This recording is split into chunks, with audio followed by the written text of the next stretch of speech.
Olá, meus queridos.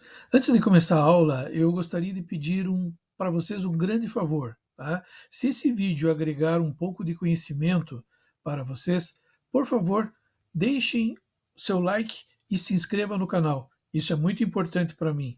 Isso incentiva que eu continue a gravar esses vídeos para vocês, ok?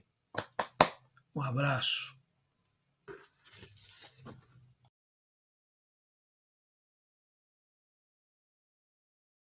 Pantanal, eu acho que muito de vocês já ouviram falar, se já não tiveram lá, se já não conhecem de perto, uma região muito bonita no Brasil, tá? Uma região alagada, é uma região úmida mais extensa no mundo, é o nosso Pantanal.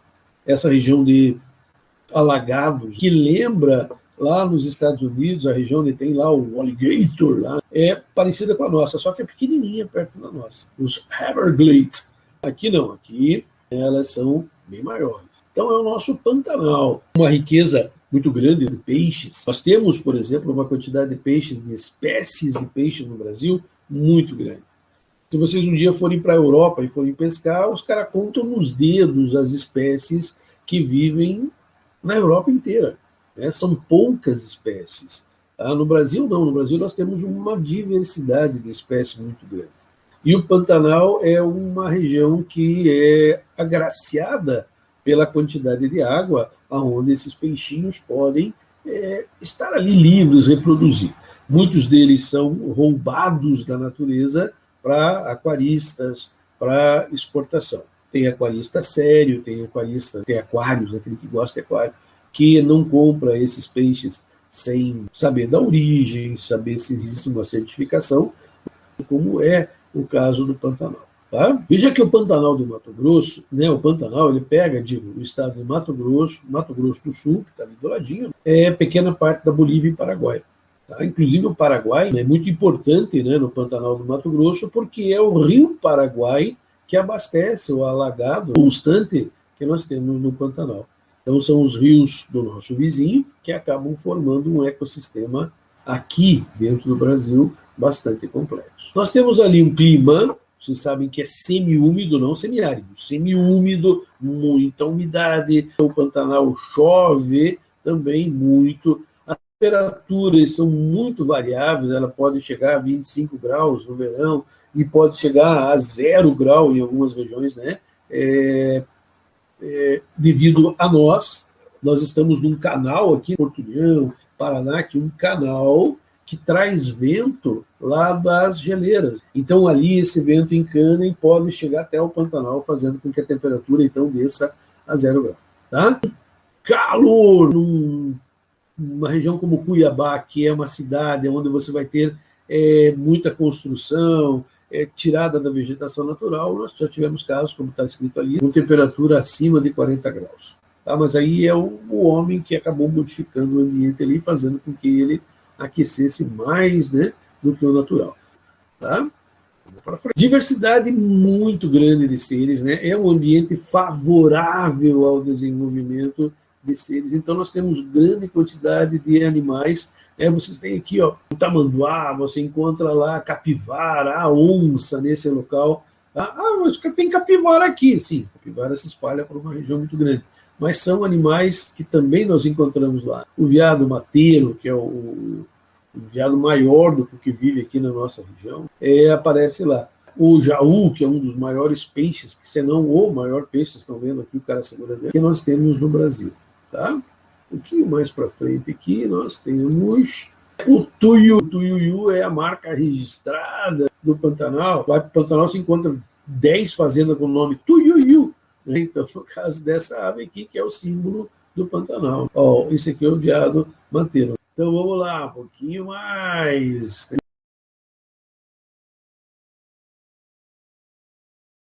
Para vocês. Agora, a floresta de Mata Atlântica, essa floresta foi a floresta que mais foi dizimada pelo ser humano. Por quê? Porque ela está perto da costa. E toda pessoa, toda expedição, todas as pessoas que chegaram ao Brasil se instalaram nessas regiões perto da costa. E é exatamente ali a chamada Mata Atlântica, ou Floresta Atlântica. Uma curiosidade para vocês, para a gente entrar aqui, a Mata Atlântica ela é mais úmida do que a Floresta Amazônica. Então, vocês veem ali a Serra do Mar, onde nós temos algumas áreas de preservação, a umidade dentro dessas florestas é muito grande. A Mata Atlântica é extremamente fechada, é um paredão verde. Então, para você andar, você tem que estar tirando o mato da tua frente. Ela é muito fechada, então não rende, você não consegue andar dentro dessa floresta por muito tempo, cansa muito. Sabe aquela sensação que te dá assim quando você está um dia que choveu e você acha que vai refrescar no verão e fica aquele abafadão ali? Então, na Mata Atlântica é sempre assim. Então imagine você andando, tendo que cortar mato e tudo mais para poder andar, suando e o suor não evapora. Então imagine a sensação térmica no teu organismo subindo. É uma das florestas, digamos assim, para você sobreviver dentro delas, mais inóspita, por causa dessas condições. O número de insetos, muito grande. O número de aves, então, atrás desses insetos também, tanto que a Mata Atlântica é caracterizada pelo grande número de aves que ela tem. Né? Então, é uma floresta inóspita e que foi muito batida. Tá? Tanto que hoje nós temos resquícios desse bioma. E tudo isso começou com a exploração do pau-brasil, que é o que deu nome ao nosso país, se sabe, e que foi muito explorado, tanto que hoje é uma árvore em extinção, uma árvore protegida por lei, porque existem muito poucas.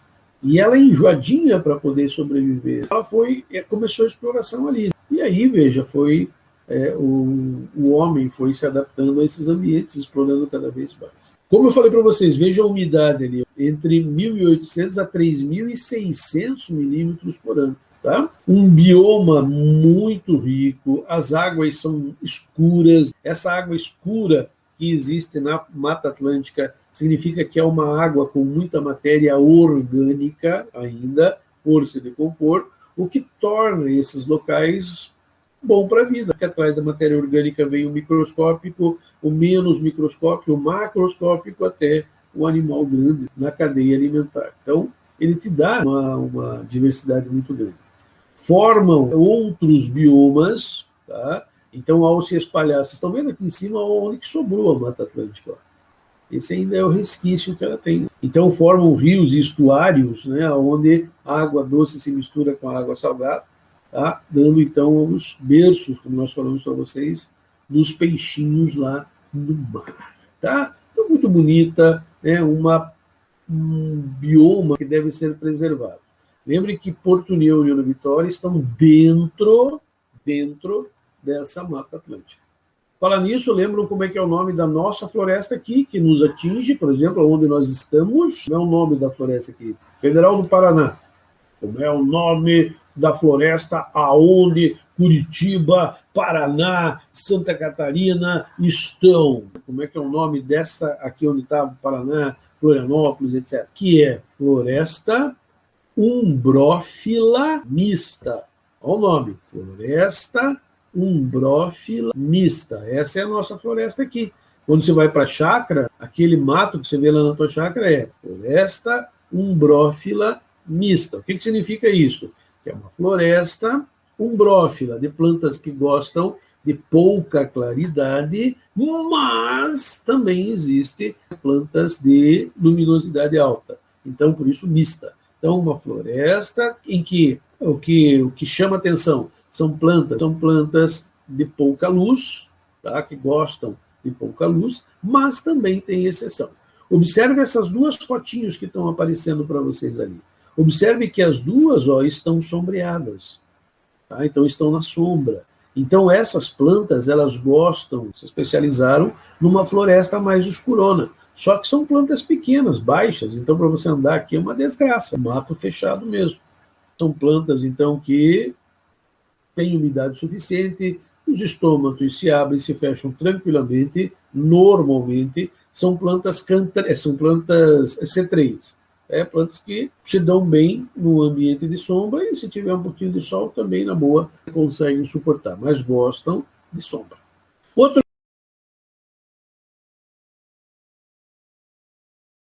Porque nós temos os pampas aqui também no sul, mas mais lá para o sul. Então, lá no sul, você tem os pampas, os campos sulinos, região onde mata pequena, né, como vocês estão vendo nesse desenho aqui embaixo, tá? Um clima subtropical, podendo ser, né, gelado no inverno, isso a gente sente, tem Palmas aqui perto, que é uma região de campo também, então as temperaturas mais baixas aqui da nossa região aparecem ali, né? Por quê? Porque nesse ambiente não existem árvores para cortar o vento entra com muita facilidade nesses locais, e como eu falei para vocês, nós estamos num corredor polar, esse ar que vem lá do gelo não, mas do polo, acaba entrando, chegando até aqui, fazendo as temperaturas despencarem. Todo mundo aqui conhece isso. Só que nas regiões de pampa, esse frio é maior. Lá o vento entra com muita facilidade. Então pode ser muito quente no verão, assim, chegando a 35, 40 num pau brabo a temperatura, mas no inverno pode chegar com temperaturas negativas abaixo de zero. Isso limita, então, as espécies que conseguem sobreviver ali. Como a incidência de vento é muito grande, esses vegetais também crescem pouco. Então, uma predominância de herbáceas, de plantas herbáceas, pequenininhas. E isso chamou atenção. Plantas baixas, o que ele chama atenção? Pasto. E aí foi criado muito gado nessa região, a região do Rio Grande do Sul. Tanto que vocês sabem que existiu até uma guerra lá, por causa disso, lá, da compra de gado do sul, do Rio Grande do Sul, em detrimento do resto do Brasil ali, tá? Então, ele foi muito explorado, só que é um ecossistema bastante frágil. Então, se você mexe nele, a quantidade de humus nesse solo é muito baixa. E dependendo das condições, você vai fazer o quê? Você vai formar áreas de desertificação. Lembrando que a área de desertificação é assim, bem facinho de entender. Imagine, uma região em que tenha pouco humus, uma região frágil, e que abaixo dela tem areia. Tá? O que acontece? Você planta. Aí, quando a plantinha está pronta, você colhe. Quando você colhe, você vai levar essa planta para outro local. O que aconteceu? Para a plantinha crescer, ela absorveu nutrientes do solo. Tá? Naturalmente, ela iria morrer e os nutrientes seriam devolvidos para o solo. Mas você cortou ele e levou para outro lugar. Então, esse solo fica cada vez mais fraco, cada vez mais fraco, cada vez mais fraco, até que a falta de humus do solo começa a formar regiões de areia. Isso é chamada região de desertificação. Tá, professor, mas e daí que formou esses troços de areia? É só não plantar ali, a vegetal não vem e fecha? Não. A areia é complicado, porque uma vez que você forma uma região de areia, né, a areia absorve muita energia do sol, transformando isso em calor. Né? Vocês já foram para a praia, sabem que às vezes você vai passar lá na praia, correndo na areia, ela esquenta demais, e ela torra as sementes. Então é difícil da vegetação nascer. A vegetação tem que vir bem devagarzinho, das pontas e ir fechando devagarzinho ali para poder sobreviver, o que não é fácil. Outra coisa, a água passa pela areia rapidamente, ela não para, ela não fica retida no solo, né? Então dificulta para que vegetais também consigam viver. Então por isso que se fala muito em áreas de desertificação nesse bioma lá, dos pampas sulinos, tá? Então, aqui vocês estão vendo que foi muito utilizado.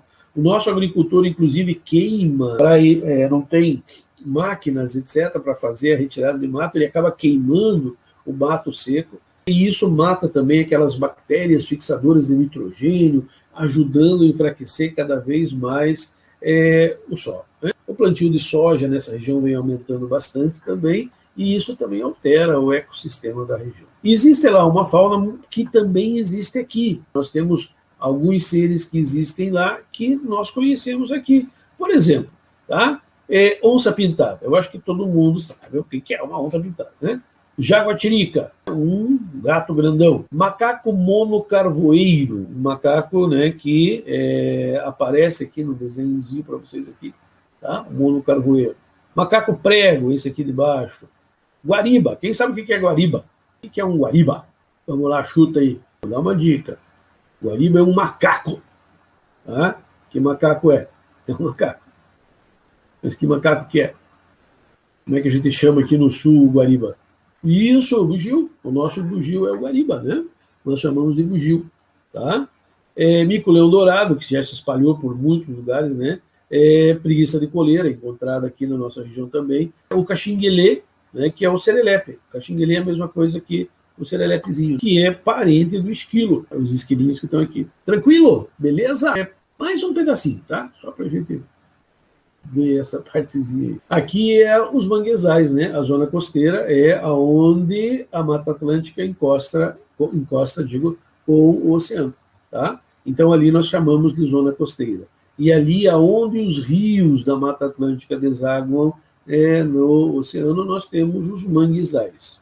Hoje vocês estão vendo dentro da televisão uma briga muito grande lá, né? O cara tira a lei que protege os mangues, o outro vai lá e derruba e diz, não, tem que ser protegido, não sei o quê. Tá? Independente da fase comercial, desenvolvimento, etc., os manguezais, como eu tinha falado para vocês, eles são o berço da formação de vida nos próprios oceanos. É o local onde peixinhos pequenininhos vêm se esconder dos peixes maiores até ficarem grandes. Então, quando há desova, né, de alguns peixes que conseguem sobreviver a ambientes salobros, esse peixinho sobe, né, para os rios, entra nessa parte do mangue, nesse alagado, e ali, por causa das raízes, das rizóforas mangue, etc., ele consegue se esconder dos predadores. À medida que ele vai crescendo, o seu metabolismo vai mudando e ele quase que se obriga a ir para o mar. Tá? Mas aí já num tamanho maior, já podendo se defender mais. Então, primeiro, nós temos um ecossistema que nós só encontramos nos mangues. Segundo, ele é o berçário de uma infinidade de espécies. É um ambiente muito peculiar. Água salgada com água doce formando a água salobra. Então é muito importante a gente preservar esse ambiente. O problema é que ele está na praia, essa que é a desgraça. E hoje, os locais que ainda sobraram para você construir casas na praia, né, são os manguezais. E o manguezal, a gente não gosta nem de ficar muito perto deles, porque eles são ricos em insetos, principalmente mosquito. Né? O cheiro do material em decomposição não é muito agradável para nós. E nós achamos que, porque não é para nós, a gente tem que acabar com ele, né? E aí a gente acaba com um ecossistema peculiar, um ecossistema que só existe ali. Acabou com os manguezais, você não vai encontrar esse ecossistema em lugar nenhum. As espécies que são dali endêmicas morrem todas. Não tem como sobreviver, tá? Então, realmente, esses ambientes têm que ser protegidos. Porque senão a especulação imobiliária vai jogar areia em cima deles, vai tapar areia em cima ali e vai construir, vai lotear para ganhar dinheiro. E acabou com um ecossistema extremamente sofisticado. O que aparece no mangue são a risófora mangue e a avivência tormentosa, que são duas árvores que conseguem sobreviver nesse ambiente salobrão lá, num ambiente de água, a mistura de água doce com a água salgada. Então, as raízes respiratórias, o pneumatóforos, aquelas raízes que saem de baixo para cima, é característica desse ambiente. Acabou com ele, acabou com essas plantinhas. Aquele caranguejinho que aparece com aquela pata grandona, o chamado chama-maré, que a gente vê em alguns desenhos, alguns filmes, né, eles são característicos do mangue, só encontrados ali. O caranguejo que sobe em árvores, encontrado ali, não tem em outro lugar. Então, é um ecossistema que deve ser preservado. Tá joia? Terminamos por aqui, meus queridos. Eu sei que vocês já estão cansadinhos aí, né? Então, meus queridos, um grande abraço para vocês, um bom final de semana. Abraço! Até mais!